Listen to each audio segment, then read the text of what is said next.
rumahmu yang kamu kontrak itu ada berapa kamar sah di sana? Dua. Oh, dua. Apa? Ya, satu ruangan itu pun termasuk ya buat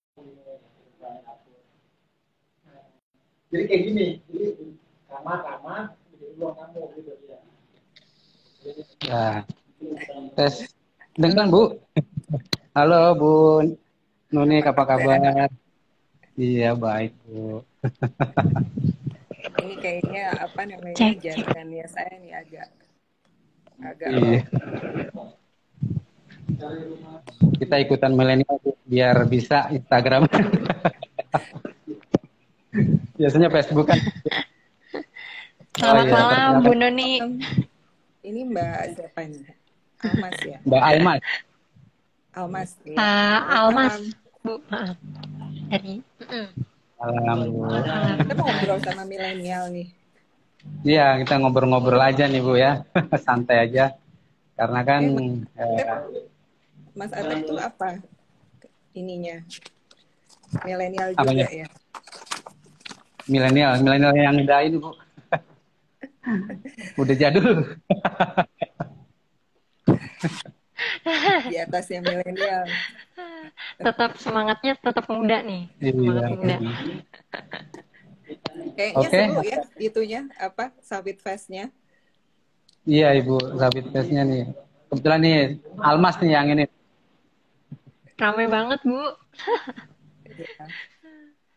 Lagi persiapan buat besok nih Bu. Ya. Udah mulai sibuk nih Mel. Ramai saya sekali sih lihat apa jumlah pesertanya lumayan banyak ya yang ikut ya. Iya. Mas Atep share itu. Iya, lumayan banyak. Nilainya juga lumayan pusing. Hampir mirip-mirip dan bagus-bagus semua gitu. Selamat ya. Iya. Oke, apa kita mulai aja ya Bu ya? Kita mulai untuk ngobras yang volume ke-7 ini. Kebetulan juga ini kan kita sudah mulai 1 hari menjelang award besok nih. Jadi memang ngobras ini memang sebagai satu rangkaian dari apa namanya Sabit Fest yang kita lakukan dari Agustus kemarin sampai September sekarang. Jadi para peserta sekarang sudah mulai dak-dikduk nih, siapa yang mau ini nih. Di grup sudah mulai ramai nih, Kak Almas juga sudah mulai sibuk di DM terus. Kapan ya? Nah, kebetulan hari ini kita juga sudah apa namanya beberapa yang lalu juga kita sudah mulai memberikan literasi tentang sawit. Nah, kebetulan sekarang kita dengan Bu Nunik nih sebagai Head Sustainability dan Corporate Communication di ANJ Group ya Bu ya.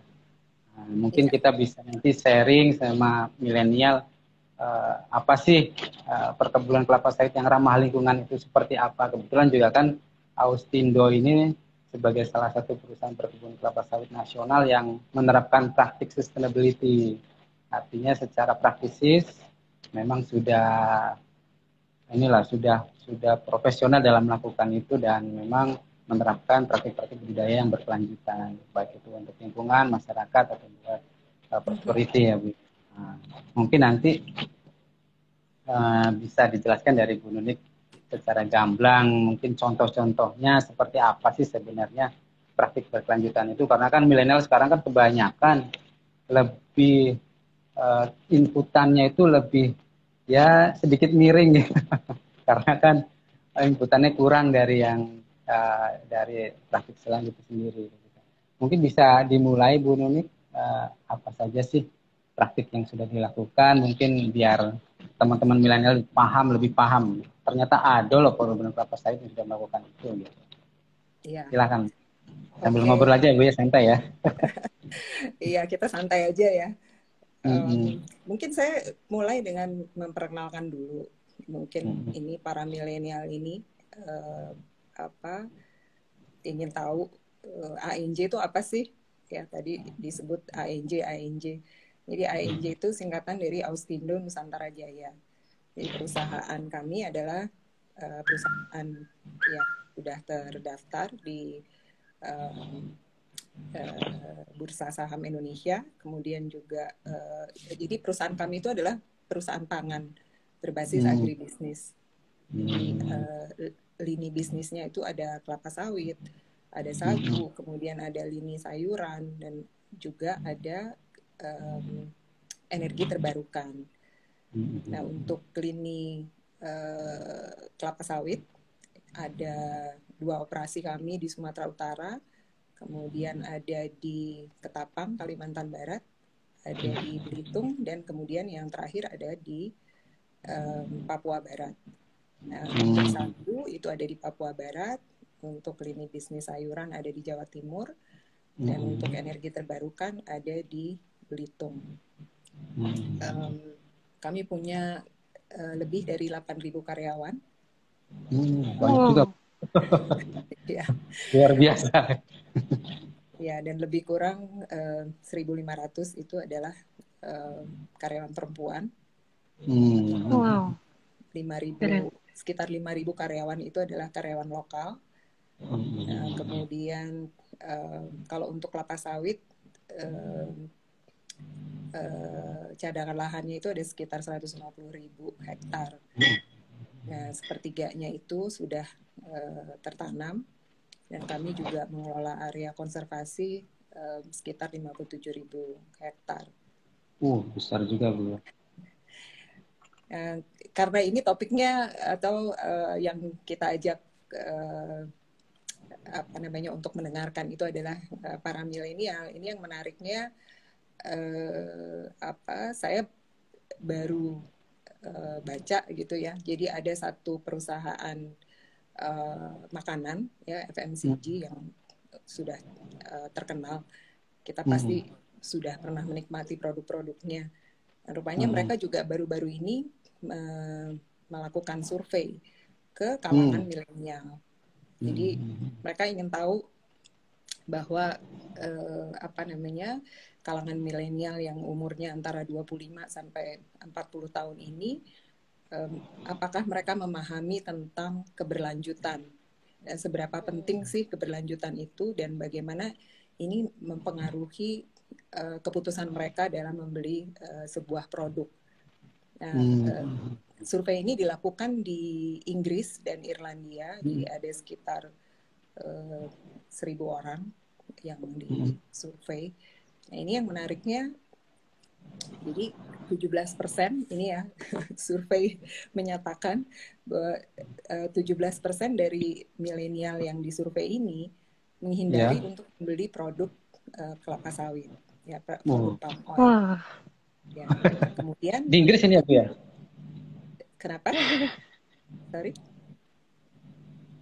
Di Inggris maksudnya. Iya, betul. Iya. Terus, Bu? Kemudian 25% itu mereka selalu mengecek produk itu komposisinya atau bahan-bahannya itu apa. Kemudian 45% menghindari kelapa sawit berkelanjutan. Kelapa sawit yang tidak berkelanjutan. Jadi unsustainable palm oil. Jadi mereka tetap sebenarnya tidak sensitif terhadap palm oil, tetapi mereka tidak membeli produk yang tidak palm oilnya tidak certified, kira-kira seperti itu. Nah, kemudian juga 85% itu percaya bahwa mengonsumsi produk sustainable itu penting. Nah, kemudian ada 12% yang menyatakan tidak tahu. Bagaimana sih kita bisa tahu bahwa suatu produk itu mengandung sustainable palm oil atau tidak. Nah, kemudian juga 85% membeli produk karena mereka melihat kemasannya. Kemudian sebagian kecil, 24%, itu untuk mengetahui apakah palm oil yang terkandung dalam produk itu sustainable atau tidak, itu mereka melihat website. Nah, bagi mereka yang tidak melakukan riset ya, antara lain melihat website, itu menyatakan bahwa riset itu terlalu banyak memakan waktu. Nah, buat saya sih ini menariknya adalah jadi dari sisi perilaku milenial ini, bagaimana mereka membuat suatu keputusan apakah membeli suatu produk atau tidak. Nah, ini kan kalau kita bicara industri sawit, eh, dari ngobras yang sebelum-sebelumnya itu kan juga disampaikan bahwa industri sawit ini mengalami kampanye negatif, serangan-serangan negatif ya. Serangan-serangan negatif ya. Nah, sementara kita tahu bahwa industri sawit ini adalah bisnis jangka panjang. Jadi bisnis yang juga dipengaruhi oleh isu-isu lingkungan, isu-isu sosial.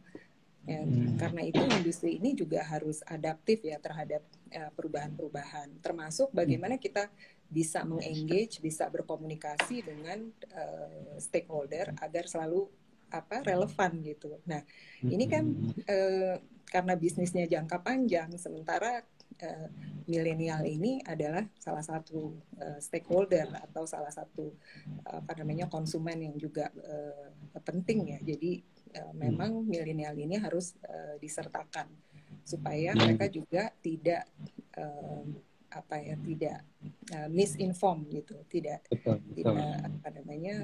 mendapatkan informasi yang cukup. Nah, ini peran dari industri atau peran dari bisnis itu juga yang harus bisa transparan, harus bisa mengengage, dan tentu melihat juga bahwa cara berkomunikasi kepada para milenial ini yang tepat seperti apa, kira-kira seperti itu.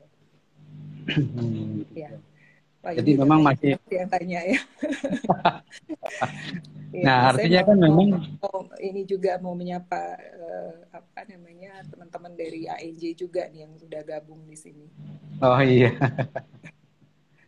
Ya, artinya kalau dari disampaikan oleh Bu Nini tadi, mungkin artinya masih ada persepsi negatif di luar sana terhadap sawit. Terus juga masih banyak isu-isu yang memang masih memojokkan kelapa sawit, terutama untuk generasi milenial. Padahal mereka ini mungkin sekarang muda, Bu. Mungkin 10 tahun lagi udah dewasa dan sebagai penentu kebijakan. Nah, mungkin artinya kan di sini ada ada kebutuhan untuk menginformasikan itu. Nah, mungkin bisa dijelaskan, Bu. Kelapa sawit yang sudah sustainable itu yang seperti apa sih? Kalau tadi kan tahunya membedakan yang sustainable itu kayak apa sih? Karena produknya sama gitu, minyak goreng ya sama, margarin juga sama. Yang mana sih kayak gitu? Nah, mungkin dari pengalaman Ibu di Austindo sendiri seperti apa gitu? Mungkin dari praktek-praktek yang sudah di lapangan atau program-program keberlanjutan yang sudah dilakukan gitu. Iya, iya. Ya kembali lagi tadi serangan-serangan negatif gitu ya. Sebetulnya isu-isu apa saja sih yang dihadapi oleh industri sawit? Dari mulai isu lingkungan, isu sosial ya, kalau kita mengikuti itu antara lain misalnya isu deforestasi, jadi pembukaan lahan, ya kemudian isu tentang keanekaragaman hayati, karena ada pembukaan hutan, pembukaan lahan, maka itu mengancam keberlangsungan dari flora dan fauna di dalam lingkungan hutan itu. Nah, kemudian juga ada isu tentang kondisi kerja, isu hak asasi manusia, dan yang terakhir yang sangat sering dibicarakan adalah isu tentang perubahan iklim. Nah, tentu bagaimana perusahaan ini merespons isu-isu itu gitu ya, secara proaktif. Bagaimana menentukan bahwa suatu perusahaan itu cukup peduli dan mau merespon isu-isu tadi yang saya katakan ya. Yang pertama, kalau di perusahaan kami, komitmen itu ditunjukkan dengan adanya suatu kebijakan, ya, kebijakan keberlanjutan yang mengatur 3 pilar ya. Jadi ada keseimbangan terhadap apa yang ingin dicapai dalam keberhasilan usaha, atau singkatnya kemakmuran ya, dan kemudian juga upaya-upaya untuk melindungi lingkungan, dan juga upaya-upaya untuk bisa meningkatkan kesejahteraan pemangku kepentingan ya, pemangku kepentingan internal yaitu para karyawan dan juga pemangku kepentingan lain ya khususnya masyarakat sekitar gitu. Nah ini standar-standar atau praktek-praktek terbaik yang dilakukan oleh atau yang berlaku di perusahaan perkebunan kita bisa sebut antara lain RSPO misalnya, kemudian ISPO, kemudian juga ada sertifikasi ISCC, ISO, ya, dan kemudian juga kita sekarang perusahaan juga harus ikut mendukung tujuan pembangunan berkelanjutan. Nah ini bisa dilihat apakah perusahaan juga terlibat gitu ya dalam praktek-praktek perkebunan terbaik. Nah kalau untuk ANJ sendiri perusahaan atau operasi sawit kami yang di Sumatera Utara, di Kalimantan Barat, kemudian di Belitung itu semua sudah tersertifikasi ya, baik ISPO maupun RSPO. Sementara yang di Papua Barat ini sedang dalam proses untuk sertifikasi. Nah, kemudian dari sisi tadi Mas Atep menanyakan program ya, apa sih yang dilakukan gitu ya. Nah ini pendekatan yang dilakukan oleh ANJ itu kami namakan responsible development. Responsible development ini kembali lagi tadi bagaimana triple bottom line-nya ini seimbang gitu ya, prosperity, planet dan profit. Nah, kalau di ANJ uniknya itu adalah program-program responsible development ini tidak hanya dilakukan oleh departemen yang memang in charge untuk itu. Misalnya, kalau konservasi itu berarti tanggung jawabnya Departemen Konservasi saja. Kalau pengembangan masyarakat itu tanggung jawabnya ada di departemen, kalau di kami departemennya itu Community Involvement and Development atau CID. Mungkin di tempat lain ada yang singkatnya CSR gitu ya. CSR. Ya, kami ada yang namanya Responsible Development Program gitu ya. Jadi masing-masing karyawan itu harus punya program responsible development dan ini diperhitungkan dalam KPI. Jadi tiap tahun itu dievaluasi, bobotnya itu 15%. Saya memberi contoh yang unik. Oh ya, Mas Atep kan pernah ini ya berkunjung ke Ketapang ya? Iya, Ketapang betul. Jadi ke Ketapang, masuk ke area konservasi 657 hektar itu, sempat lihat orang hutan nggak ya? Kebagian nggak ya? Kayaknya suaranya aja lupa. Oke. Iya, tapi lumayan ya, udah trekking ya. Iya, udah trekking. Lumayan juga tuh, menguras tenaga. Iya. Nah itu kami punya program yang namanya Pendaki, peduli keanekaragaman hayati. Jadi ini adalah program citizen science di mana karyawan ya dari mulai level tertinggi sampai staff gitu ya, driver ya, itu juga ikut mengobservasi gitu ya. Kalau melihat flora, fauna itu didokumentasikan dan kemudian ada data basic gitu yang harus di-record dan kemudian itu diberikan ke tim konservasi. Nah, program pendaki ini yang sudah berjalan dari tahun 2018 sudah berhasil mengumpulkan data lebih dari 30.000 ya, lebih dari 30.000 data. Nah ini sejak 2018 itu citizen science yang aktif itu juga cukup banyak ya, jumlahnya udah ratusan, 700 apa namanya 700 lebih gitu. Nah ini upaya sebetulnya ini bukan hal yang baru, sudah pernah ada perusahaan yang melakukan, tetapi apa setiap tahun kami punya target untuk apa namanya meningkatkan lagi program ini. Misalnya dari pendataan yang manual ini sekarang sudah web based. Nah, rencananya di bulan November kami akan meluncurkan apa dokumentasinya ya, website pendaki ini, dan kemudian juga apa buku untuk flora fauna yang ada di dalam perkebunan kami. Jadi ini salah satu apa responsible development di bidang lingkungan. Nah kemudian ada lagi ya, ini Mas Atep juga saya pernah ceritakan soal Belitung ya. Iya. Belitung itu di Belitung selain perkebunan kelapa sawit, kemudian juga ada pembangkit listrik tenaga biogas. Kami juga punya fasilitas yang namanya Austindo Learning Center atau disingkat ALC. Nah ini apa namanya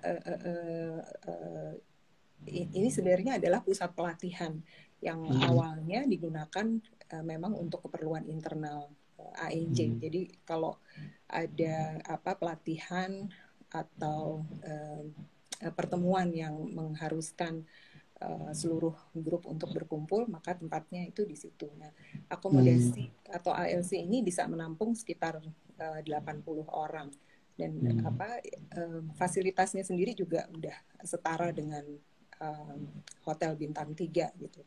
Nah, di saat-saat di mana fasilitas ini tidak terpakai, dia kan jadi idle ya. Sementara ini juga tetap harus di maintain gitu. Nah, apa program dari responsible development ini adalah bagaimana kita bisa menawarkan eduwisata ya. Kalau mau dibilang ekowisata, kata yang ahli belum sampai ke sana gitu, tapi ini sudah bisa disebut sebagai eduwisata. Jadi mengkombinasikan apa namanya wisata edukasi tentang kelapa sawit berkelanjutan, kemudian juga menawarkan apa pengalaman untuk bisa menikmati area konservasi ya. Di Belitung itu apa namanya ada habitat tarsius. Tarsius itu endangered species di apa namanya di Belitung yang sudah sangat sedikit jumlahnya, tetapi di area konservasi kami di namanya Makam Balok itu ada ada tarsius. Tapi memang kita harus kalau apa namanya kalau mau lihat tarsius dan kalau beruntung itu waktunya memang apa menjelang petang gitu ya. Nah kemudian apa wisatanya juga ya selain bisa melihat konservasi, kemudian perkebunan kelapa sawit, biogas, dan kemudian juga apa namanya program-program kemasyarakatan di Belitung, selain juga menikmati keindahan alamnya gitu. Jadi ibaratnya tuh dapat satu paket gitu. Ini yang sebenarnya sudah apa kami kemas dan ingin kami tawarkan ke publik, tapi kan kemudian apa pandemi ya. Jadi sayang Ibu. Ya mudah-mudahan nanti kalau sudah bisa apa di apa namanya mulai reda mau dibilang normal, katanya udah nggak bisa dibilang normal, ini next normal gitu ya. Mungkin Mas Atep juga bisa melihat nanti apa namanya dan merasakan apa pengalaman itu. Nah di ALC ini juga kami sudah apa ya seperti Deplu misalnya pernah mengirimkan beberapa kali para diplomat muda ya untuk belajar dan melihat apa kalau perkebunan kelapa sawit yang apa sustainable itu tuh seperti apa gitu ya. Ini juga untuk membekali mereka kalau menghadapi pertanyaan-pertanyaan atau juga serangan-serangan tentang kelapa sawit. Jadi mereka tidak buta gitu ya. Iya, betul. Ya. Jadi Nah, bisa juga ngeliat secara langsung gitu ya, Bu. betul, melihat secara langsung, kemudian juga mendengar dari orang-orang yang memang berkecimpung di kelapa sawit ini. Nah, di Belitung ya, perusahaan kami yang di Belitung, Sahabat Mewah dan Makmur, itu mendapatkan proper emas. Jadi, luar biasa, Bu. Iya, sebenarnya ini sekarang proper emas jarang. Ya, kami itu perusahaan pertama yang perusahaan perkebunan kelapa sawit pertama yang mendapatkan proper emas. Ya, mudah-mudahan berikutnya bisa dipertahankan. Iya. Kalau posisi ALS itu sebenarnya di mana sih, Bu? Apakah di tengah kebun? Iya. Atau itu di tengah kebun atau memang berdekatan dengan area konservasi gitu sehingga bisa melihat binatang yang mau punah itu. Iya. Itu di dalam area kebun. Jadi kalau bicara jarak sih semuanya ya berdekatan gitu. Ya, jadi kalau dari ALC mau ke kebun ya tetap sih harus pakai kendaraan gitu ya. Paling dekat sih ke pabrik. Jadi kalau dari ALC kita bisa pabrik melihat ya dari jarak dekat gitu. Kalau dari ALC sendiri itu sebenarnya sudah dari tahun 2018 berarti ya, Bu, ya, dikembangkannya untuk program-program tadi yang dari 2018 itu tadi saya cerita tentang program-program responsible development. Programnya. Ya, programnya. Gitu. Nah, ini programnya juga makin lama makin berkembang ya, karena juga ada kreativitas misalnya ada isu di satu lokasi gitu ya yang harus dipecahkan dengan pendekatan responsible development di mana bisa melibatkan karyawan dari lintas departemen. Nah, maka itu akan masuk di dalam program responsible development itu. Jadi kalau di Belitung itu kan punya wisata, eduwisata itu kami branding dengan nama Bentara. Nah, di Kalimantan Barat, di tempat yang Mas Atep pernah kunjungi, itu kami juga akan membuat package yang kurang lebih sama gitu ya, itu dengan nama Katulistiwa. Jadi biasanya masih program-program itu di branding juga gitu supaya menarik dan mudah diingat. Nah, jadi program-programnya masih banyak sih tadi kalau dibilang perusahaan kelapa sawit yang sustainable itu seperti apa. Nah, ini salah satu upaya kami merespons isu-isu yang ada. Ini karena bicaranya sama milenial, jadi yang menarik buat milenial kira-kira itu. Tapi sebenarnya kan juga ada isu-isu lain yang juga tidak kalah penting, bahkan sangat penting yang tadi saya katakan tentang bagaimana kami merespons perubahan iklim gitu ya, emisi gas rumah kaca ini target untuk penurunannya seperti apa gitu ya, kemudian hal-hal lain yang bagaimana melibatkan para petani supaya mereka juga bisa melakukan praktek yang sustainable gitu ya. Kemudian juga ada proyek atau program traceability atau ketertelusuran seperti itu. Tapi kita yang enak-enak aja deh. Saya ceritanya tentang wisata gitu. Milenial kan suka jalan-jalan. Tapi memang di ANJ banyak sekali, Bu. Artinya kombinasi antara konservasi yang kemudian dikembangkan branding menjadi eduwisata, tempat wisata. Kalau yang kemarin saya ikuti yang di Kalbar ya, kalau nggak salah Ketapang itu ya, Bu ya. Itu kan benar-benar di tengah kebun. Jadi kita masuk kebun dulu, baru masuk ke jogging tracknya terus, dan ternyata emang itu banyak masih ada pohon-pohon tinggi yang besar gitu yang ya kita aja nggak bisa ini gitu, nggak bisa sampai nggak bisa meluknya gitu saking gedenya. Dan itu bagusnya itu jadi kayak dikasih informasi ya Bu. Jadi misalkan nih pohon ini pohon apa, nama latinnya apa, terus nanti kita jalan lagi, nanti ada lagi Sekarang apa. lebih modern lagi. Jadi Oh, kalau gimana? waktu itu kan Mas Atep lihatnya apa namanya ada informasi di Iya. pohon-pohon ya. Ini sekarang udah pakai ini juga, pakai apa sih namanya? Aplikasi Bu, enggak? Iya, pakai aplikasi. Jadi kalau di scan gitu ya, itu akan keluar informasi ininya, apa namanya, tanamannya. Penjelasannya. Gitu ya. Aplikasi apa itu Bu? Kenapa sorry? Itu dikembangkannya internal kok. Oh, internal.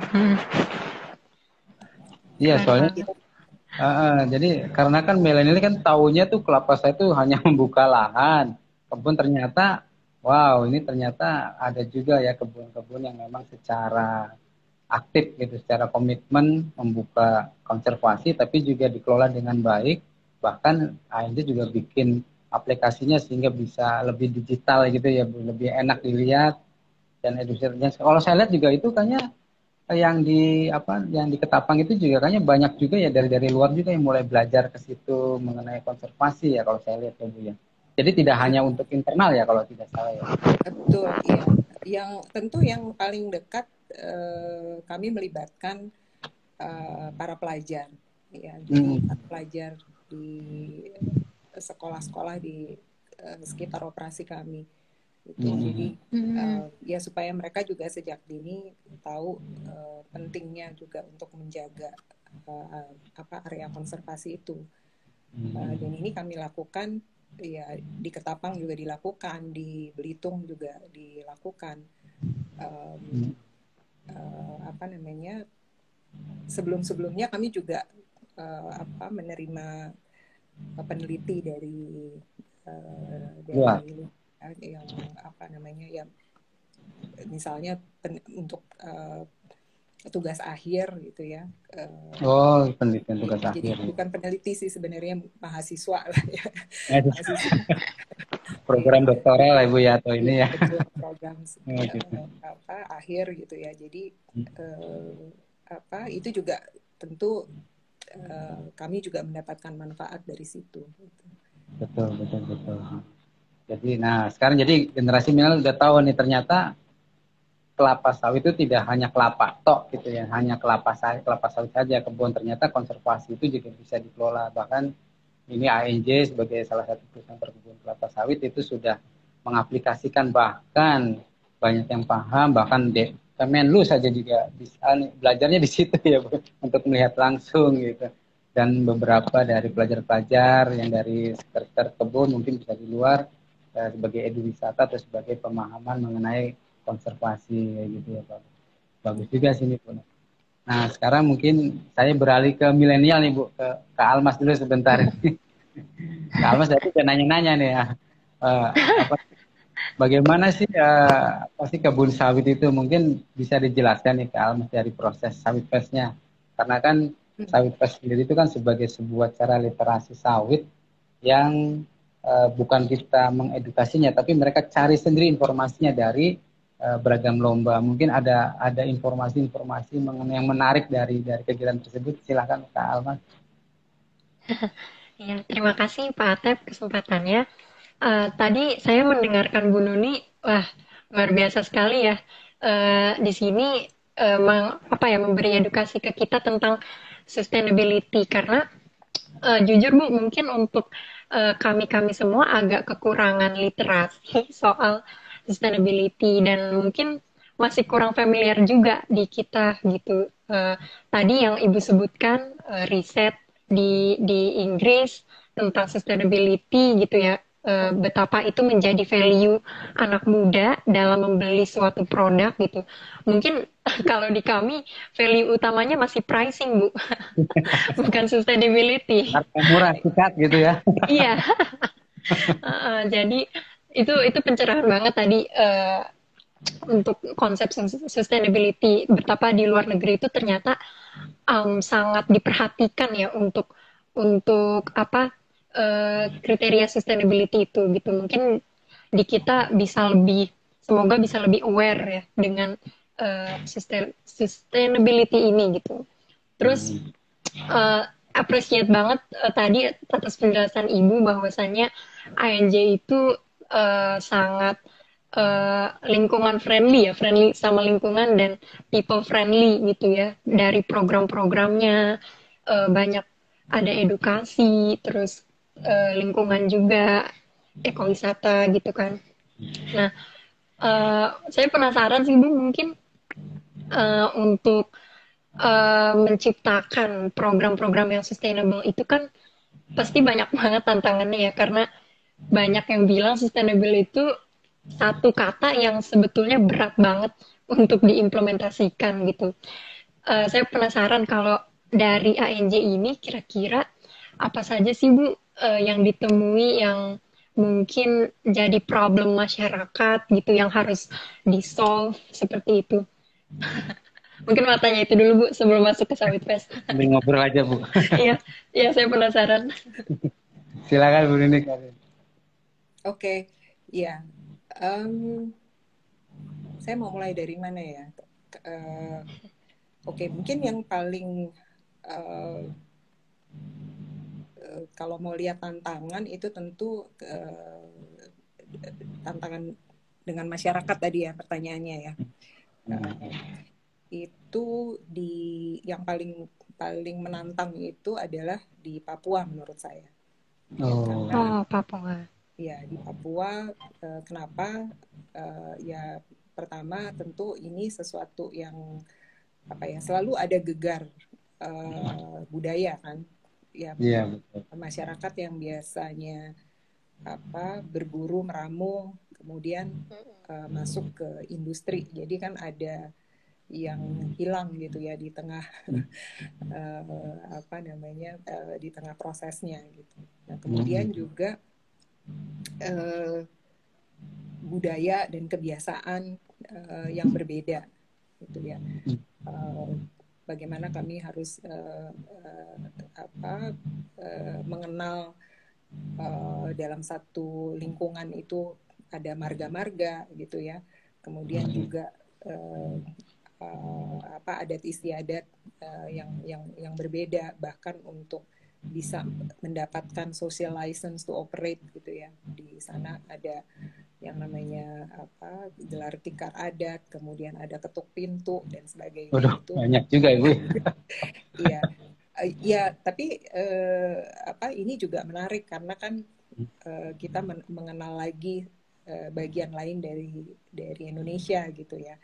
Nah, kemudian juga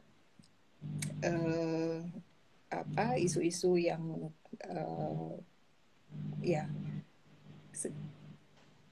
beroperasi di lingkungan pedalaman itu tentu kita juga menghadapi realita bahwa ada keterbatasan fasilitas ya, dari mulai fasilitas infrastruktur misalnya, kemudian juga fasilitas dasar seperti pendidikan, kemudian kesehatan. Nah, ini kan tidak mungkin perusahaan beroperasi di tengah masyarakat yang juga daerahnya masih membutuhkan bantuan gitu. Jadi disinilah kami kemudian selain belajar untuk juga bisa berkomunikasi dengan masyarakat, memahami kebutuhan dan aspirasi mereka, kami juga melakukan penilaian gitu. Ini kami harus intervensi atau masuk ke dalam program seperti apa gitu ya. Jadi kalau sudah bicara sosial kan kita tidak bisa kayak one size fits all gitu. Apa yang dilakukan di daerah lain itu di copy paste dibawa ke daerah karena beda-beda ya lain gitu ya. Itu kan beda-beda. Seperti misalnya pendidikan gitu ya. Karena kami melihatnya jangka panjang, bisnis ini juga adalah bisnis jangka panjang seperti yang saya katakan tadi gitu. Jadi intervensi pendidikan itu harus dimulai sejak dini, bagaimana menumbuhkan keinginan mereka untuk belajar, bagaimana juga menerapkan mulai menanamkan dasar-dasar ilmu gitu ya.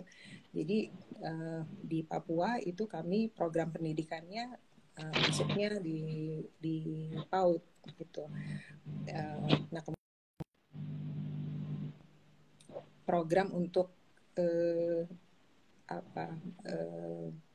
memberdayakan kaum perempuan. Itu di sana kami punya yang namanya warung mama, ini juga masih masih dalam proses pengembangan gitu ya. Kemudian program kebun sayur, bagaimana kita bisa mengajarkan masyarakat untuk bisa menanam sayur mayur. Ya pertama tentu untuk bisa memberi nutrisi ya kepada mereka, jadi memberikan variasi di makanan mereka, menu makanan sehari-hari, tapi kemudian juga jangka panjang supaya itu juga bisa memberikan pendapatan buat mereka.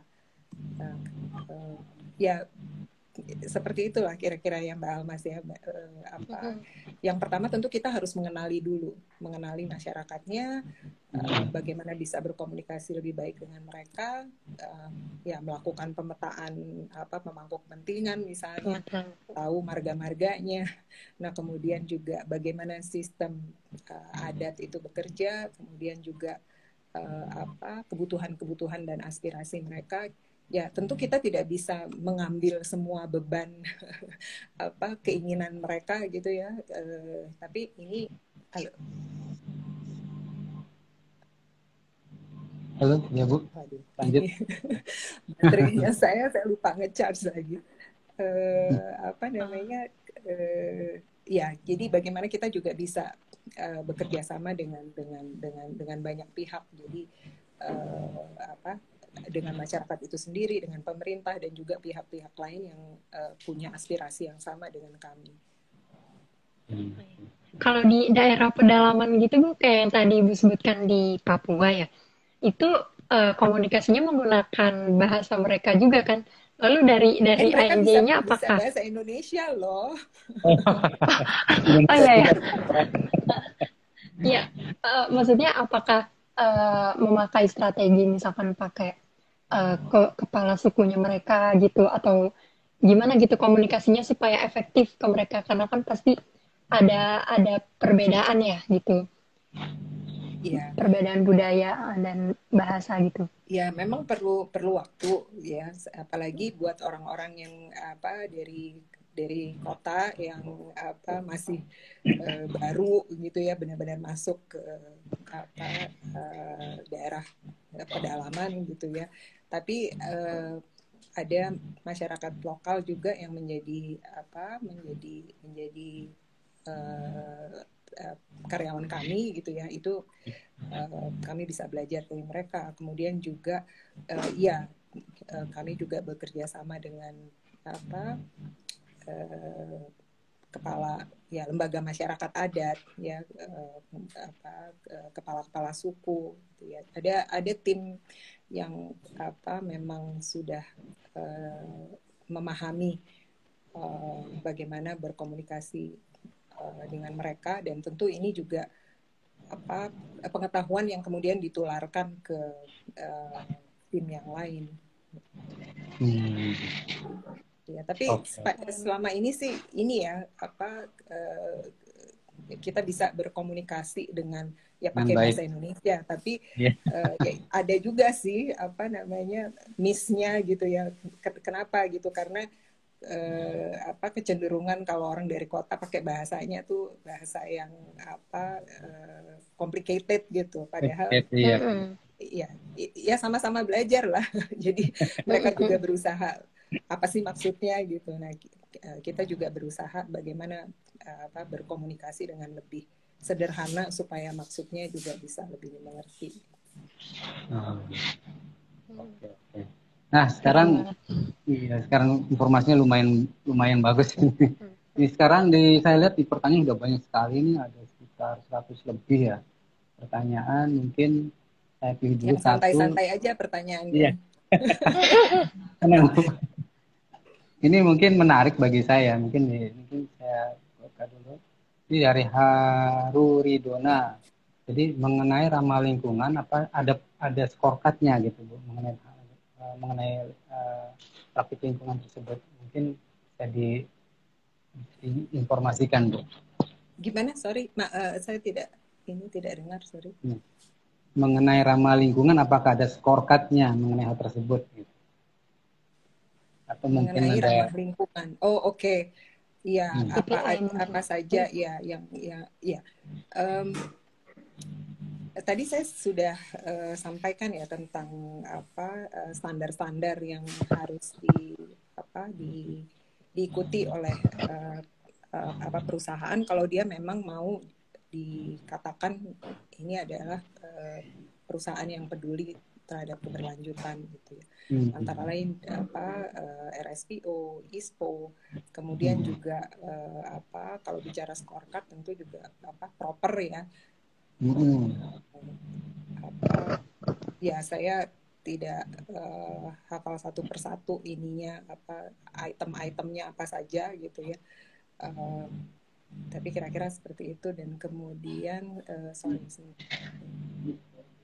ya, nah sebagai milenial saya tantang untuk bisa melakukan riset. Betul. Milenial kan biasanya nih pinter digitalnya luar biasa ini, makanya harus bagaimana itu yang tadi yang saya sampaikan di awal gitu ya, karena ini adalah bisnis jangka panjang, maka kita juga harus bagaimana membuat industri ini selalu relevan gitu. Ya kan, Mas Atep juga menyadari gitu kalau di industri media dulu ada masa jaya cetak gitu ya. Sekarang udah nggak bisa gitu. Makanya sekarang Info Sawit kan juga sudah berinstagram, sudah bermedia sosial. Nah, makanya kita ikutin. Ya, ada hal-hal yang memang bisa tetap dilakukan, tapi ada yang membutuhkan pembaruan gitu ya. Kalau dulu kan tradisional gitu ya, kita lakukan komunikasinya itu lewat media, kemudian juga lewat pelaporan-pelaporan gitu ya. Sekarang harus ditambah gitu ya engagement-nya gitu ya. Ya, dengan media sosial juga berkembang terus gitu. Itu anak muda di media sosial sekarang semua orang scrolling. Iya. Sekarang yang dicari follower, influencer, follower ya Bu. Mbak Almas ini ya influencer ya? Enggak Bu, saya tapi cukup concern dengan media sosial sih. Kebetulan saya komunikasi juga, jadi senang bisa ngobrol sama Ibu di sini sebagai orang komunikasi dari ANJ. Iya, meskipun saya generasinya di atas milenial. Nah, ini ada harus belajar nih ini berkomunikasi sama milenial yang efektif seperti apa. Nah, ini mungkin ada pertanyaan lagi nih Bu dari milenial nih. Dari Sulandri ya Bu.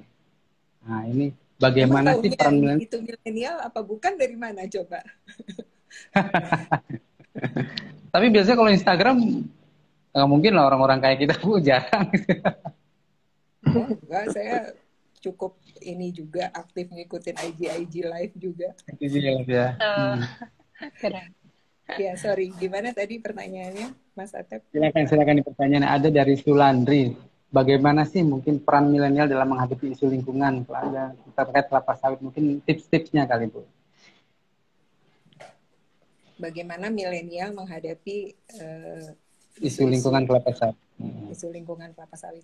Ya itu ya, yang kalau yang saya lihat kan milenial itu cenderung maunya lebih apa-apa cepat gitu ya. Tadi kan survei yang tadi saya sebutkan di awal itu juga menyebutkan bahwa riset itu terlalu memakan waktu. Jadi enggan melakukan riset gitu. Nah, sebenarnya sebagai generasi muda, sebagai generasi milenial itu tidak peduli gitu. Jadi kalau bagaimana cara kami menghadapi isu-isu negatif gitu ya, harus tahu dulu isunya negatifnya tuh apa gitu. Karena kan banyak sekali ya. Kalau misalnya dibilang perusahaan sawit itu membuka lahan ya, pembuka lahan yang paling besar gitu ya. Nah, dipahami dulu, iya dipahami dulu gitu ya. Kalau dikatakan deforestasi itu apa sih? Kemudian sejauh mana kebenarannya gitu ya. Nah, ini hanya bisa dilakukan kalau cari informasi, baca. Karena kalau mendengar aja itu kan sekarang kita tahu ya pendapat orang tuh bisa terpolarisasi gitu ya. Ya itulah terjadi hoax dan sebagainya gitu ya. Jadi kalau hanya mendengar itu masih ya kecuali mendengar dari orang yang memang kredibel gitu ya. Tetapi juga ya luangkan waktu untuk melakukan riset. Kalau dikatakan misalnya perusahaan kelapa sawit itu mengusir orang hutan gitu ya. Ini kan sering sekali ya di tahun 2015-an gitu ya. Itu Pasang selalu pembukaan hutan dan kemudian orang hutan yang tersingkirkan gitu. Coba cari risetnya kalau di konteksnya ANJ bisa kok orang hutan dan kelapa sawit itu hidup berdampingan. Itu Mas Atep udah melihat sendiri programnya, bahkan populasi orang hutan di area konservasi kami itu sudah bertambah gitu. Dari waktu Mas Atep datang itu populasinya 150, sekarang itu udah diidentifikasi ada 200 orang hutan gitu. Nah, iya, jadi betul. Sebenarnya ya sebagai milenial ya kritis itu harus kritis gitu ya, tapi kritis yang juga berdasarkan fakta yang proporsional dan kemudian mau meluangkan waktu untuk bisa menggali fakta itu. Ya mau nggak mau memang harus baca. Betul. Iya. Gampang terprovokasi Bu kalau anak milenial tuh, baru baca sedikit, Tapi baru baca aja kok yang gampang terprovokasi, itu generasinya Mas Atep juga gampang itu. Tergantung isunya Bu. Tergantung isunya ya. Iya. Nah, ini ada lagi pertanyaan Ibu mungkin dari ini dari Aku Novel. tuh sambil ngeliat takut ini, sorry ya sebentar ya, maaf. Iya silakan Bu. Iya Bu. Takut apa namanya? Langsung down mati. Iya gimana? Iya, ini dari Novel B23 dari Papua kayaknya dia nih. Nah, tanggapan Ibu terkait pembukaan lahan perkebunan yang ilegal dan berdampak pada lingkungan. Mungkin karena kan Ibu kan sudah punya komitmen di lingkungan ya. Bagaimana sih dengan hal tersebut? Iya, apapun yang namanya ilegal kan tidak bisa dibenarkan ya. Gitu. Jadi, tapi kalau maaf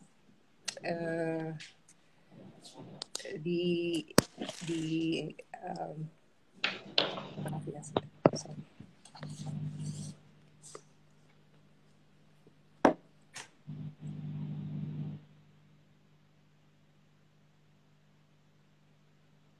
kalau kami punya komitmen untuk tidak melakukan pembakaran ya dalam membuka hutan, kemudian tidak menanam di lahan gambut. Nah, yang jadi isu juga sebenarnya kan petani-petani swadaya ya, petani kecil. Iya, betul. Ya, karena tadi saya mengatakan bahwa ada program traceability atau ketertelusuran. Nah, saya mencoba mengingat angkanya. Jadi sekitar 30% supply TBS-nya ANJ itu datang dari luar. Sementara 5% itu dari plasma. Nah, sisanya itu dari kebunnya ANJ sendiri. Nah, pemasok dari luar, petani yang independen ini kita tidak bisa pungkiri bahwa kita harus melihat juga salah satunya adalah legalitas lahannya. Nah, ini sebenarnya ini kan persoalan bersama gitu. Jadi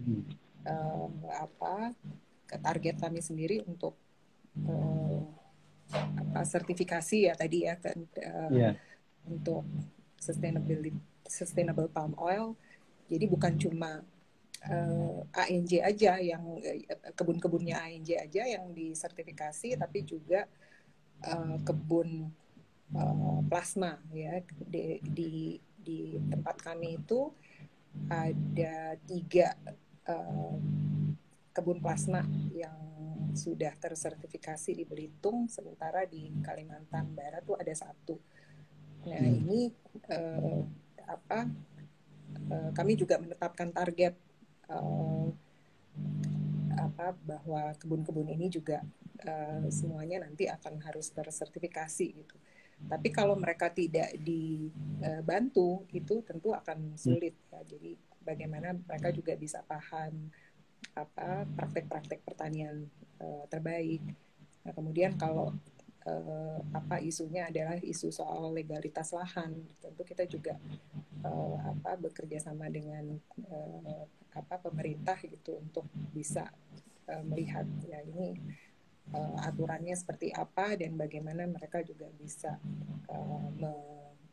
melegalkan lahannya, karena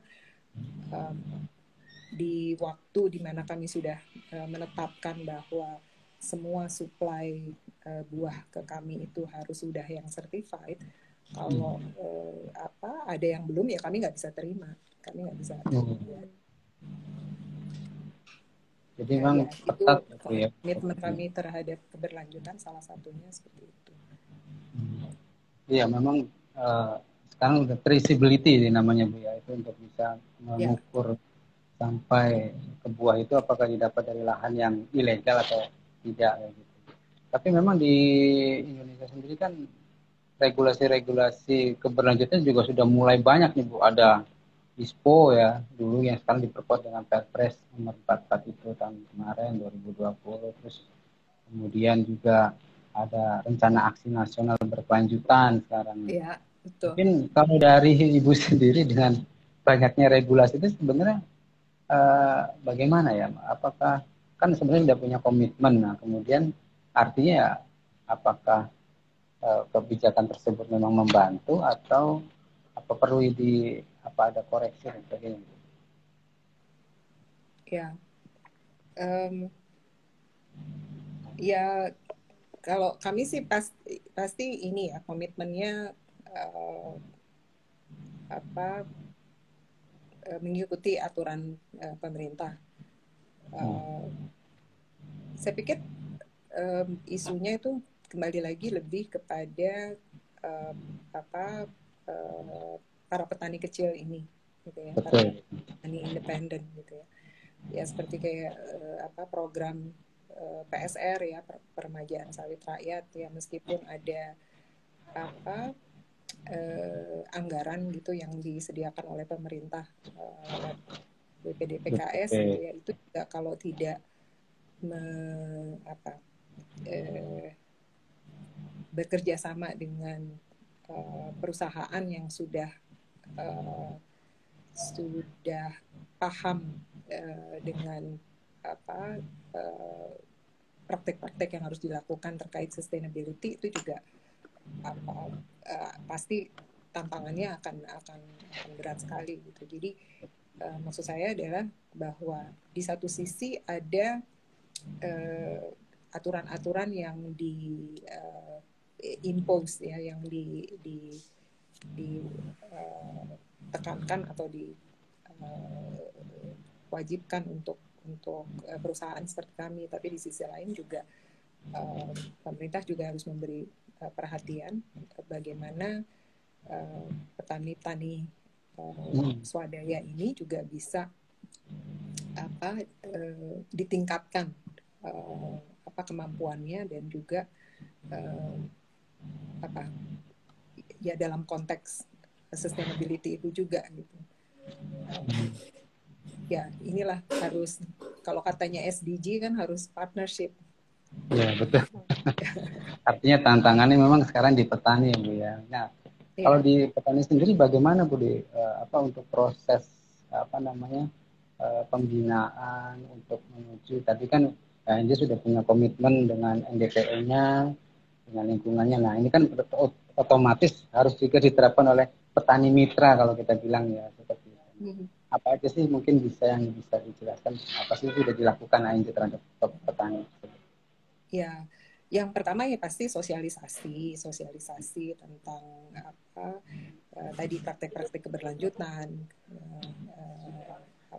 sosialisasi good agronomic practices, yaitu dari mulai yang basic ya, dari ya misalnya pemilihan bibit, kemudian juga secara teknis ya penanaman, kemudian juga bagaimana ya memberi pupuk yang benar itu seperti apa, kemudian juga kesadaran terhadap kesehatan dan keselamatan kerja, ya hal-hal seperti itu yang juga kami komunikasikan, kami sosialisasikan ke para petani itu. Kemudian juga ada waktu-waktu di mana kami juga menyelenggarakan Farmers Day, ya kurang lebih itu. Ini nyambung Bu nih, pertanyaan ada juga yang terkait itu nih. Sebenarnya apa sih Bu yang menjadi dari JD Design? Apa sih syarat agar kebun sawit dan kebun plasma itu bisa tersertifikasi sih? Mungkin ada tips-tips dari Ibu mengenai itu.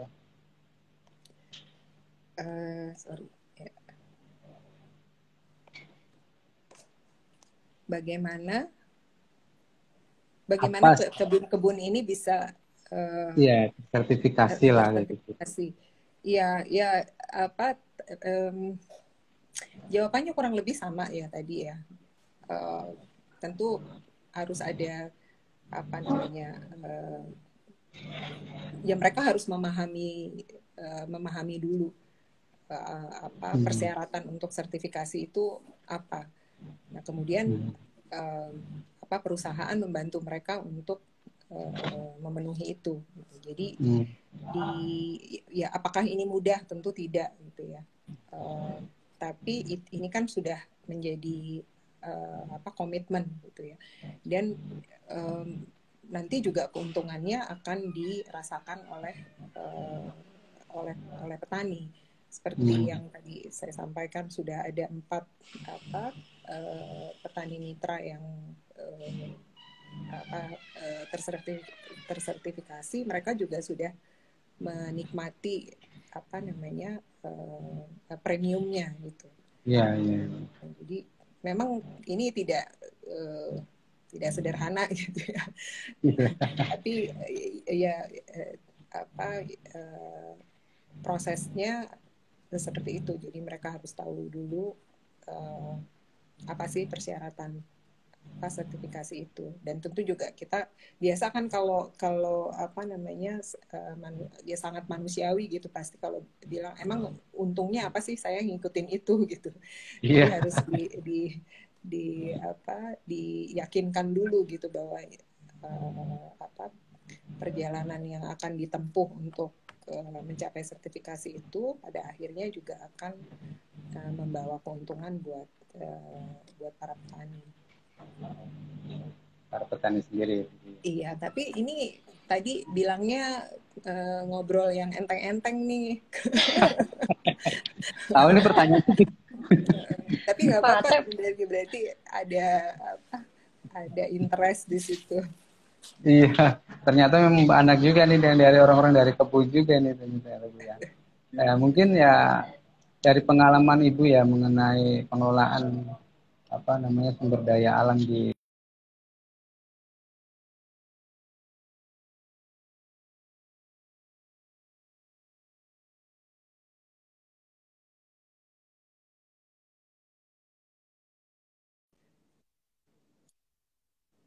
Bisa dengar Bu suara saya Bu?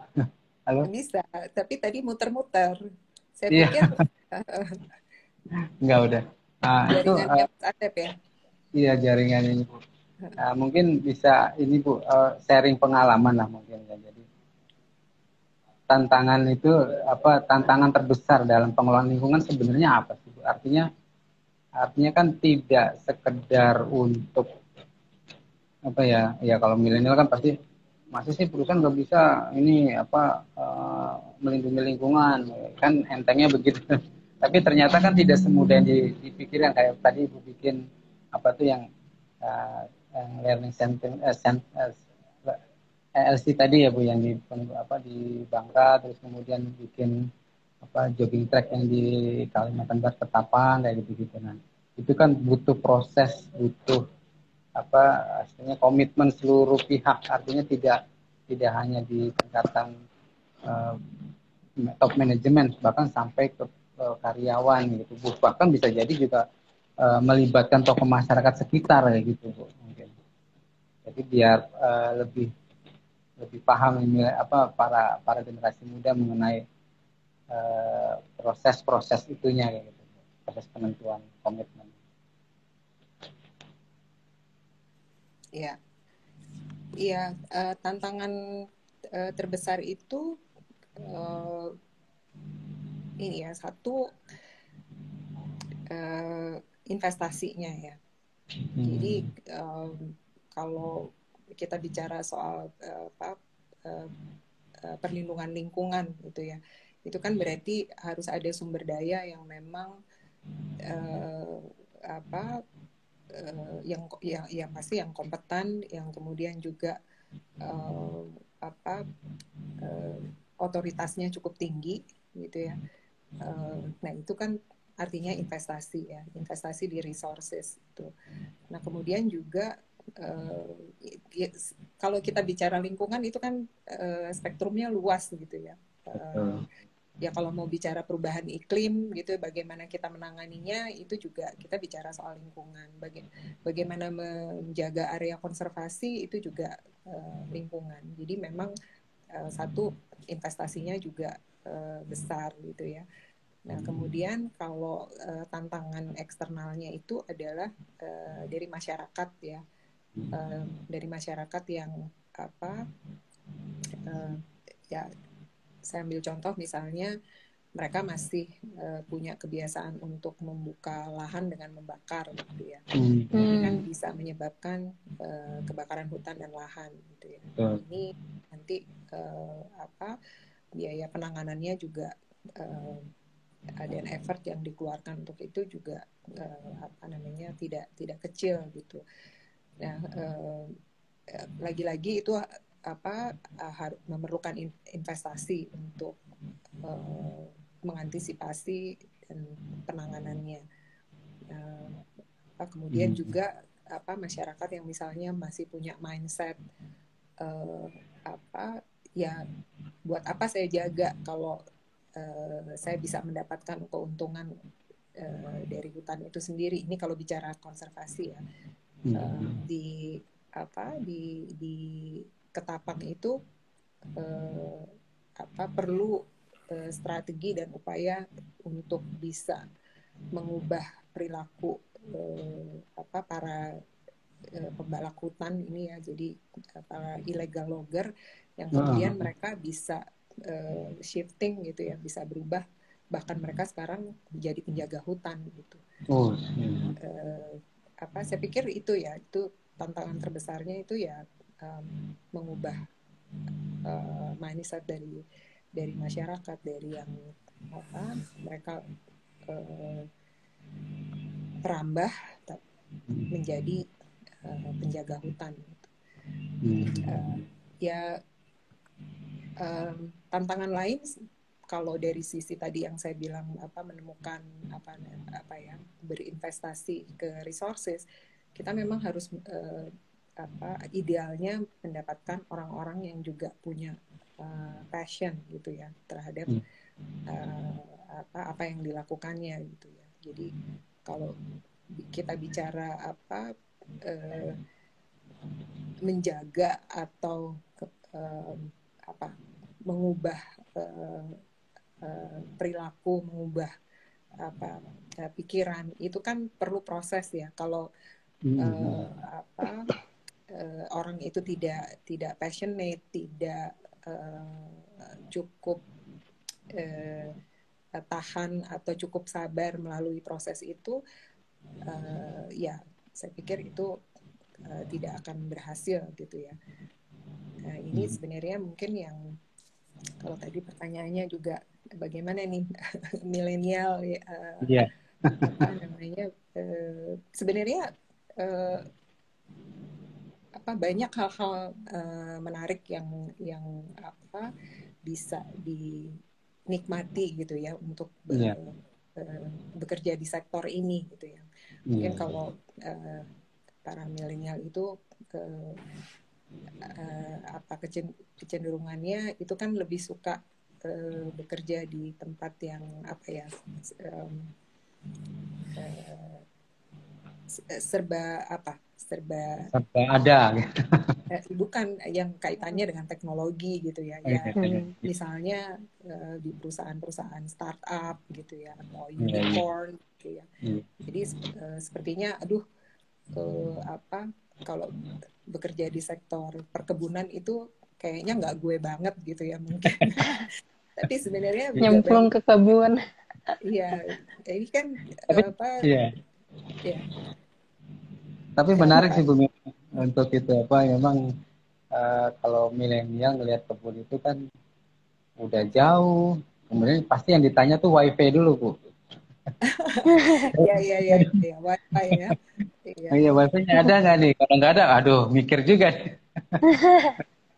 Nah mungkin ya berarti kebun juga harus bisa memfasilitasi itu gitu ya, artinya supaya bisa menarik. Mungkin apa sih bisa dieksplor Bu, bisa kalau setahu saya kan ASD juga saya lihat ada fasilitas olahraganya lengkap kayak gitu-gitu ya, selain itu ya. Apa aja bisa ditawarkan gitu Bu. Jadi biar ada gambaran bahwa kebun juga tidak seperti yang dibayangkan seram, kerjanya berat gitu. Ternyata ada fasilitas-fasilitas yang bisa dieksplor yang nggak kayak gitu loh. Ternyata kebun juga ternyata selain lingkungan juga memperhatikan sosial, kehidupan karyawannya juga ya kita perhatikan juga gitu kan, ada triple bottom line itu kan. Iya, tentu ya perusahaan kalau mau meretain karyawannya kan tentu juga harus memperhatikan apa yang dibutuhkan oleh karyawannya, apalagi di area-area yang juga masih ada keterbatasan gitu ya. Ya tentu perusahaan perkebunan itu tidak bisa dibandingkan dengan perusahaan migas atau tambang ya. Mas Atep juga tahu ya. Ya, tapi kami memberikan menyediakan fasilitas-fasilitas itu ya sebaik-baiknya yang bisa kami berikan. Ya kalau di eh, apa di Ketapang yang Mas Atep udah lihat, Iya, itu betul. apa fasilitas-fasilitas umum dan fasilitas sosialnya itu ya seperti rumah ibadah itu juga ada. Kemudian apa namanya buat ibu dan bapak pekerja yang punya anak kecil itu juga ada tempat penitipan anaknya gitu ya. Kemudian ada fasilitas untuk olahraga. Kalau mau olahraga yang lebih capek sedikit ya trekking aja di area konservasi ya. Lengkap banget Bu. Iya. Keren. Fasilitas klinik, ada perumahan karyawan juga ada. Iya. Jadi banyak juga Kalau fasilitasnya. ANJ itu banyak pekerja yang ini enggak Bu, yang masih muda, anak muda gitu karyawannya. Oh iya banyak. Ya apa dari yang 8 ribuan itu saya lupa lah angkanya saya, tapi ya kita terus menerus harus ini ya kebutuhan untuk rekrutmen itu selalu ada gitu ya, karena tadi yang saya katakan bahwa ini bisnis jangka panjang ya, satu siklus aja tuh bisa 20 sampai 25 tahun gitu. Jadi ANJ juga punya program manajemen trainee, bahkan tahun ini nih kita baru aja merekrut ada sekitar berapa 30-an yang baru hari ini programnya dimulai. Jadi mereka nanti akan menghabiskan waktu 9 bulan untuk masa belajar ya, sebelum kemudian ditempatkan sesuai dengan sesuai dengan kebutuhan gitu. Jadi memang ada anak milenial. Ada juga. Iya, tapi Bang itu manajemen trainee yang awal-awal itu sekarang posisinya ada yang sudah menjadi head. Ada sudah head juga ya Bu ya. Ayo apalagi Mas Atep. Ini saya lagi Pak baca Atep, tadi pertanyaannya ada yang udah pernah terpilih Pak. Dia dapat door prize 2 kali deh. Ini gimana sih? Kan hari ini katanya ada lucky draw ya? Iya ada. Itu berdasarkan pertanyaan ini Bu. Oh oke. Itu orang ANJ boleh nggak nanya? Boleh Bu. Boleh Bu. Nanti dipilih Pak Atep. Itu pertanyaan yang dibacakan itu yang dapat hadiahnya? Iya Bu, betul. Oh gitu. Untuk sesi malam ini begitu Bu, tapi kalau untuk door prize besok beneran diundi lucky draw. Oh oke. Nah mungkin ada berapa hadiah malam ini? 500.000 Bu untuk 5 penanya yang beruntung dipilih. Oh 500.000 untuk 5 penanya. Jadi satu orang 100.000. Ya lumayan Bu. Oh kirain 5 kali 5. Kalau 500 saya ikut nanya nih. Kalau gitu rebutan Bu. Banyak pengejar door prize di sini. Ada yang protes dengan 7 kali saya ikut tapi belum pernah nih pertanyaan saya. Lah ini mah komen. Iya betul gitu. Nah ini mungkin ada pertanyaan terakhir nih ya, mungkin bisa ini karena kan berkaitan dengan dampak COVID sekarang, mungkin bagaimana sih kegiatan operasional tentang pengembangan pangan di Indonesia terkait dampak COVID ini di kebun mungkin Bu. Nah, tertarik juga nih mungkin Bu. Oke. Ya kami bersyukur ya meskipun pandemi ya udah berlangsung hampir 2 tahun. 2 tahun. Tetapi ya bisa dibilang itu dampaknya sangat minim ya. Kalau mau dibilang tidak ada. Di awal-awal sih memang tentu ada pelambatan gitu ya. Logistik, kemudian juga ya pengadaan tenaga kerja karena tetap ya terutama untuk yang ke Papua gitu ya. Tapi di sisi lain blessing in disguise-nya adalah ya karena cepat beradaptasi ya, itu bisa dibilang untuk operasional sehari-hari itu tuh smooth aja gitu ya dan ternyata kita juga menyadari gitu bahwa di dalam keterbatasan pun kita masih bisa memanfaatkan ya channel-channel yang ada gitu ya, kita ya seperti lewat Zoom misalnya.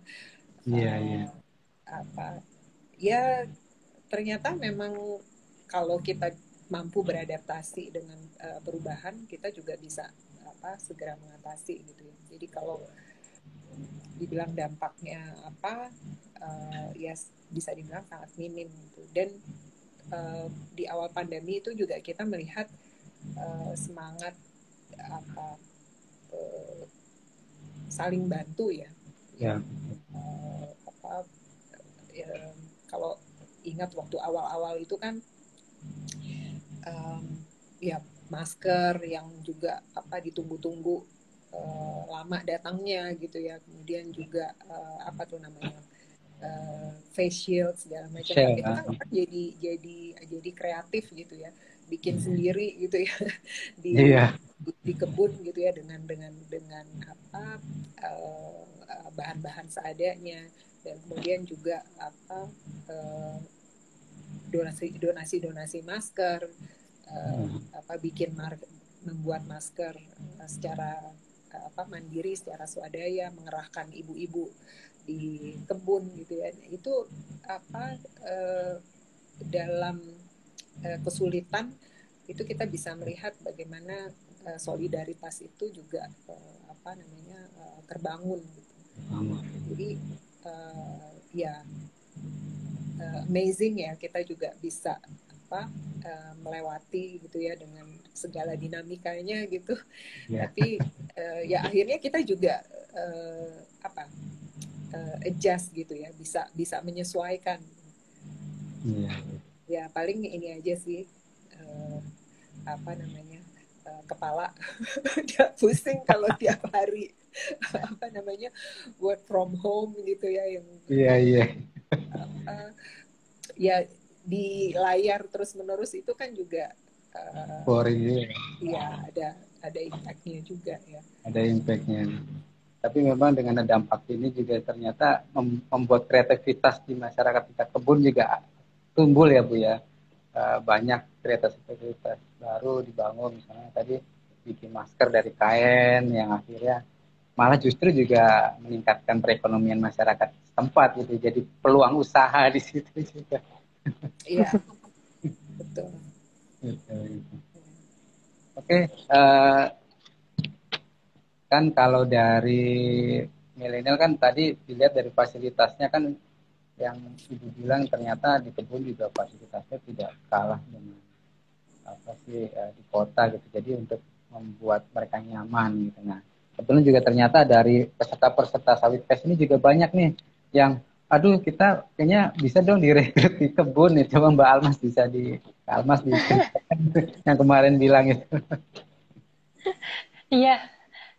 Jadi memang Bu, karena peserta kita banyak banget yang milenial, banyak juga yang tanya soal pekerjaan di kebun sawit, dan juga nanya, Kak boleh dong sponsornya kalau butuh desainer, butuh apa ke kita. Banyak banget Bu yang mungkin nanti kalau ANJ mungkin tertarik dengan karya-karya peserta, boleh tuh Bu dilirik ya. Iya boleh. Mungkin saya mau lihat juga, penasaran. Iya. Karya-karyanya tuh seperti apa? Oh boleh. Banyak banget Bu.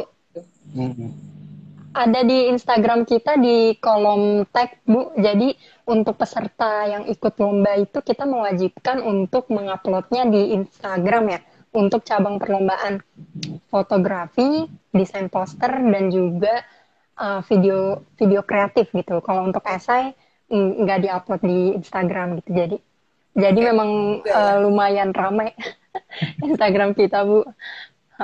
Mungkin mau makasih juga buat Bu Nuni dan ANJ yang udah bantu support nih teman-teman, bantu support untuk kegiatan Sawit Fest 2021 ini.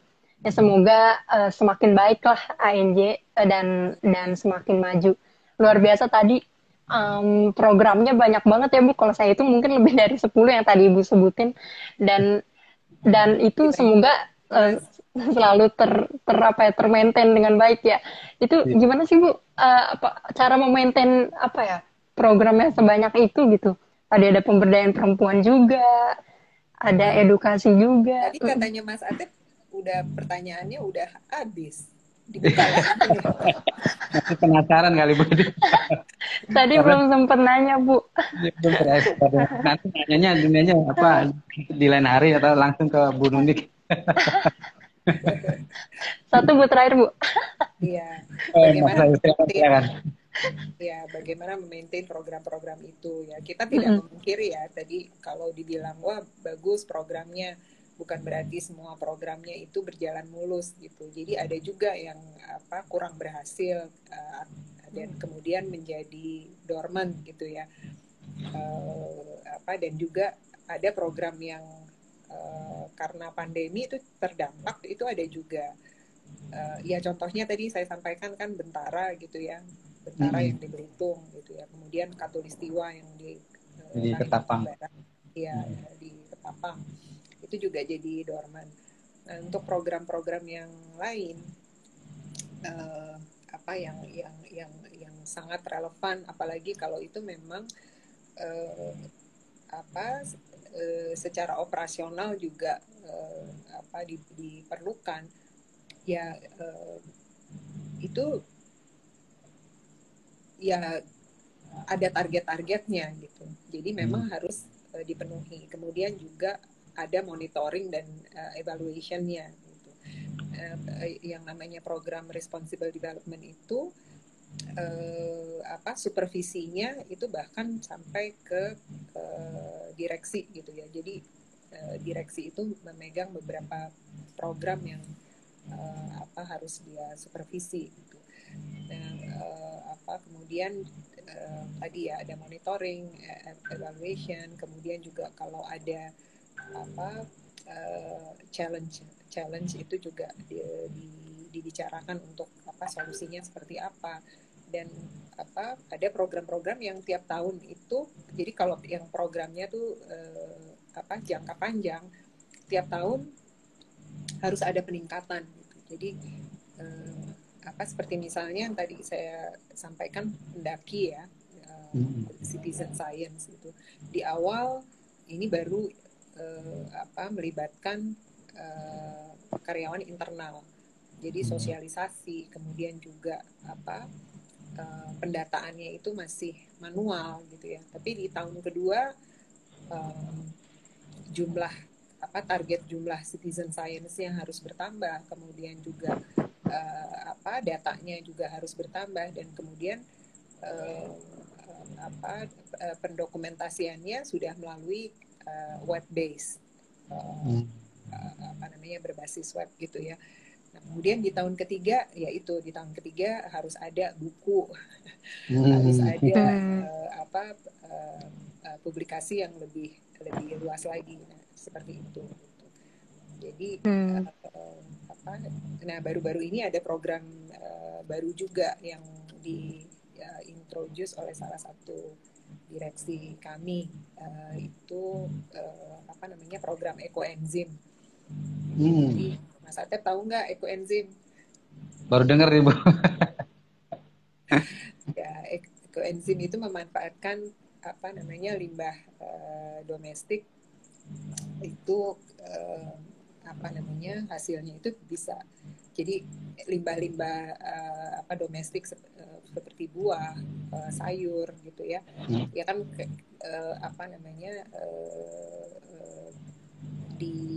apa ya, seperti difermentasi gitu ya. Oh, Nah, kemudian cairannya itu bisa digunakan untuk berbagai macam keperluan. Nah, ini bisa menggantikan apa bahan-bahan kimia yang biasanya kita pakai gitu ya. Misalnya kita nggak perlu menggunakan pel yang berbahan kimia atau bahkan deterjen dan sebagainya. Nah, ini sudah mulai diintroduce di tempat kami.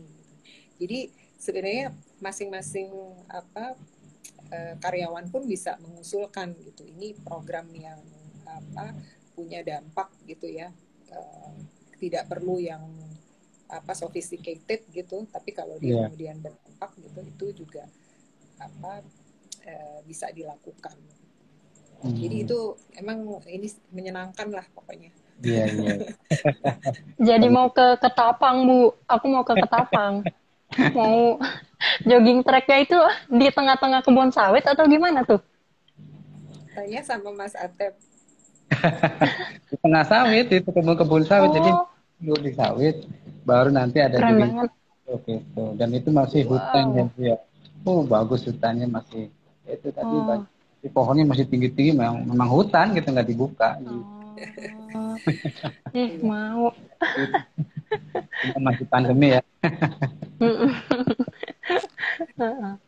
Oke, ini juga waktu sudah mulai jam 9 lebih, ini nggak kerasa, Bu.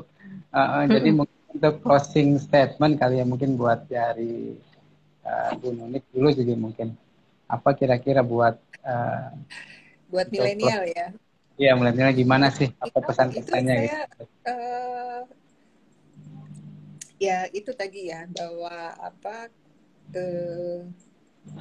tentu harus tetap kritis ya terhadap segala sesuatu. Jadi kalau dibilang palm oil itu buruk atau palm oil ini baik gitu ya,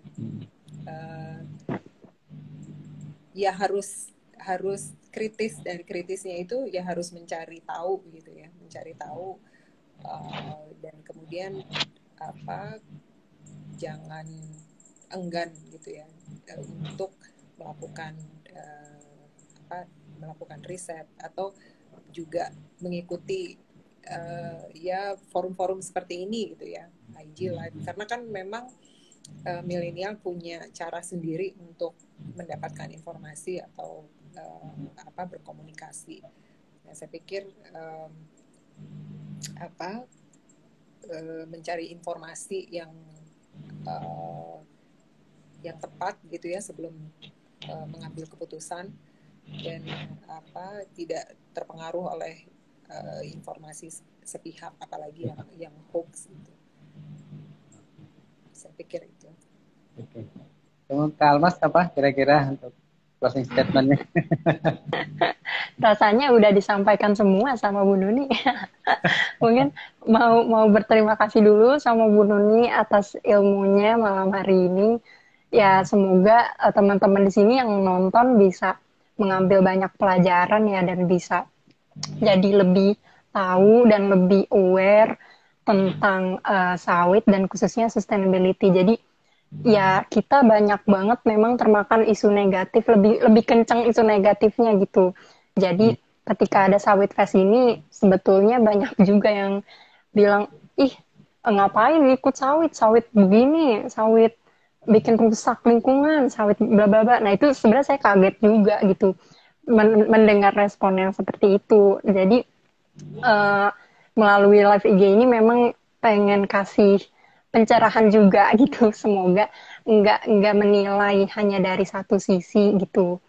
Karena mungkin yang udah selalu dijelaskan ya di live IG sebelumnya juga, bahwa sawit itu banyak sekali kontribusinya gitu kan buat Indonesia, buat secara sosial, ekonomi gitu. Jadi harapannya kita tadi yang seperti Bu Nuni sampaikan lebih aware, lebih kritis, dan nggak gampang terprovokasi gitu dengan isu-isu negatif yang ada gitu sih. Semoga Sawit Fest juga bisa jadi salah satu pionir atau mungkin yang bisa membantu edukasi juga kepada sahabat-sahabat milenial gitu. Mungkin itu aja Pak Atep dan Bu Nuni. Terima kasih banyak nih ya. Oke, terima kasih banyak kepada Bu Nuni, kepada Kak Almas yang sudah bisa menyediakan waktunya ya, sesibuk-sibuknya Ibu bisa waktu untuk bisa hadir dalam IG Live ini dan juga bisa memberikan informasi yang bermanfaat bagi kita semua ya, dan paling tidak bisa memberikan pandangan barulah mengenai kelapa sawit, tidak seperti yang dikabarkan dan dituduhkan. Dan yang penting itu kalau diambil dari tadi kita perbincangan adalah carilah info-info dari sumber-sumber yang terpercaya gitu. Intinya seperti itu. Jangan seperti info sawit.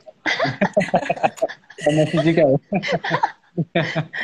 Gitu. Mas Atep nggak bilang yang belakangnya, jadi dia minta Mbak Mas ya. Oke, jadi untuk teman-teman banyak ya Mas Atep. Iya, sama-sama Ibu. Ya, dan untuk teman-teman tadi yang pertanyaan sudah saya bacakan, nanti bisa DM langsung ke Panitia Sawit Fest untuk proses pemberian door prize-nya. Jadi bisa langsung saja ya untuk DM selain. Oke, karena waktu juga sudah lebih jam 9:10 Ibu. Tidak terasa, saya ucapkan terima kasih sekali lagi kepada Bu Nuni, kepada Terima kasih Bu Nuni. Teman-teman yang masih setia melihat ini dan tetap sehat selalu. Terima kasih juga buat yang sudah join di IG Live. Jangan lupa follow IG-nya ANJ ya. Oh iya. Siap. ANJ Group ya Bu. ANJ Group. ANJ Group. Oke, terima kasih. Terima kasih. Salam buat Mas Eri ya, Mas Atep. Ya, siap Bu, saya akan sampaikan. Iya. Malam. Malam.